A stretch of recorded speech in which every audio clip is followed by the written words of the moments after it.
નમસ્તે, મારું નામ મિલિંદ દેસાઈ છે અને આપનું સ્વાગત છે પીપલ ક્રાફ્ટ વિથ મિલિંદમાં, જ્યાં આપણે HR એટલે કે હ્યુમન રિસોર્સિસ, લીડરશિપ અને બિઝનેસને નવા પર્સપેક્ટિવથી સમજીને તેને બિઝનેસ રિઝલ્ટ સાથે જોડવાનો પ્રયાસ કરીશું. આજનો વિષય ખૂબ મજાનો છે. જેનઝી એમ્પ્લોઈઝ સાથે કામ કેવી રીતે કઢાવવું એના પર આપણે આજે ચર્ચા કરીશું.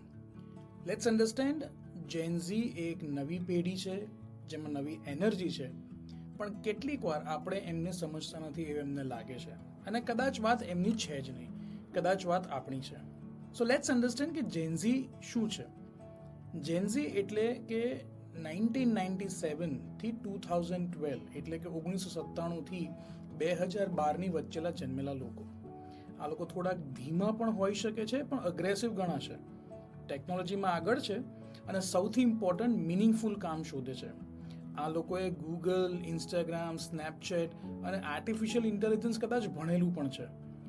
આ લોકો ફક્ત પગાર માટે કામ નથી કરતા, તેઓ ઓબ્જેક્ટિવ્સ અને રિઝલ્ટ્સ માટે કામ કરે છે. તેથી તેમને ઓથોરિટીથી નહીં પણ કોલેબરેટિવ લીડરશિપથી જ કામ કરાવવું ગમે છે અને કરવું ગમે છે. તો પછી સમજીએ કે ટ્રેડિશનલ HR એટલે કે ટ્રેડિશનલ હ્યુમન રિસોર્સિસ આ જેનઝીસ સામે કેમ ક્યારેક નિષ્ફળ જાય છે. ટ્રેડિશનલ HR પોલિસીઝ હવે જેનઝીઝ માટે મહદ અંશે ઇરેલેવન્ટ બની ગઈ છે.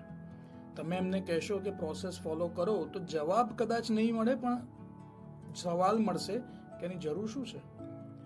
ટોપ ડાઉન અપ્રોચ, લાંબી ટ્રેનિંગ અને ક્વાર્ટરલી કે યરલી અપ્રેઝલ્સ આ બધું હવે બદલવાનો સમય આવી ચૂક્યો છે, કારણ કે એમને આ બધું ઇમિજિએટ જોઈએ છે. ધે આર પીપલ જેમને ઇમિજિએટ રિએક્શન્સ ગમે છે, likes, repost, comments. This is the generation. So લાંબા appraisal periods will not work with them. So let's understand કે જેનઝી માટે હ્યુમન રિસોર્સિસ કે બિઝનેસીસ કેવી રીતે અપગ્રેડ થઈ શકે. ચાલો હવે વાત કરીએ 5 સ્ટેપ ફ્રેમવર્કની, જે લીડરશિપ અને HRને જેનઝી માટે વધુ ઇફેક્ટિવ બનાવી શકે છે. So let's start. સ્ટેપ 1, આપણે વધુ સાંભળવું પડશે અને ઓછું અઝ્યુમ કરવું પડશે. ફીડબેક એ ફોર્માલિટી નથી, એ આવશ્યકતા છે. પલ્સ સર્વે, 1-to-1 મીટિંગ, ઓપન ફોરમ આ બધું જો ના કર્યું હોય તો શરૂ કરી દેવું પડશે. સ્ટેપ 2, ઓબ્જેક્ટિવ લેડ કલ્ચર ઊભું કરવું પડશે. પ્રોજેક્ટ આપો ત્યારે ફક્ત ટાર્ગેટ નહીં, તેનું અર્થ પણ સમજાવવું પડશે, અને આ કામ શેના માટે છે એનો જવાબ આપવા માટે તૈયાર રહેવું પડશે. સ્ટેપ નંબર 3, શીખવાની અને શીખવવાની રીત પણ બદલવી પડશે. જેનઝીને લાંબી, બોરિંગ પ્રેઝન્ટેશન સ્ટાઇલ ટ્રેનિંગ પસંદ નથી. શોર્ટ, એન્ગેજિંગ અને બને એટલી ટેકનોલોજી ફ્રેન્ડલી ટ્રેનિંગ્સ એ લોકો પસંદ કરે છે. સ્ટેપ 4, ફ્લેક્સિબિલિટી હવે ઓપ્શન નથી, એ કદાચ જરૂરિયાત બની ગઈ છે. So remote working, flexible timing, mental health support હવે એ તેમને લક્ઝરી નથી લાગતી, પણ કદાચ એમનો અધિકાર છે એવું એમને માની લીધું છે. સ્ટેપ 5, લીડરશિપ સ્ટાઇલને અપગ્રેડ કરવાનો સમય આવી ચૂક્યો છે. સો હવે તમે બોસ નહીં, મેન્ટર બની જાઓ, કારણ કે આજનો યુવા કંટ્રોલ નહીં, સપોર્ટ અને ગાઈડન્સ માંગે છે.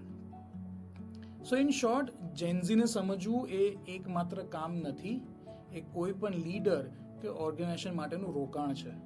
આ પેઢી કામ અને જીવન વચ્ચે બેલેન્સ નથી માંગતી, પણ એ લોકો અલાઇનમેન્ટ શોધે છે. તેથી જ્યારે તમે આગળનું હાયરિંગ કરો કે ટ્રેનિંગ કરો કે ફીડબેક આપો, તો પોતાની જાતને એક સવાલ ચોક્કસથી પૂછજો કે હું આ જેનઝી એમ્પ્લોય માટે સાચી રીત અપનાવી રહ્યો છું કે નહીં. જો આ એપિસોડ પસંદ આવ્યો હોય તો જરૂરથી લાઇક કરજો, કમેન્ટ કરજો અને તમારા HR અને બિઝનેસ નેટવર્કમાં શેર કરજો. અને આવતી વખતે નેક્સ્ટ એપિસોડમાં કંઈક નવી વાત કરીશું અહીં પીપલ ક્રાફ્ટ વિથ મિલિંદમાં. Thank you very much.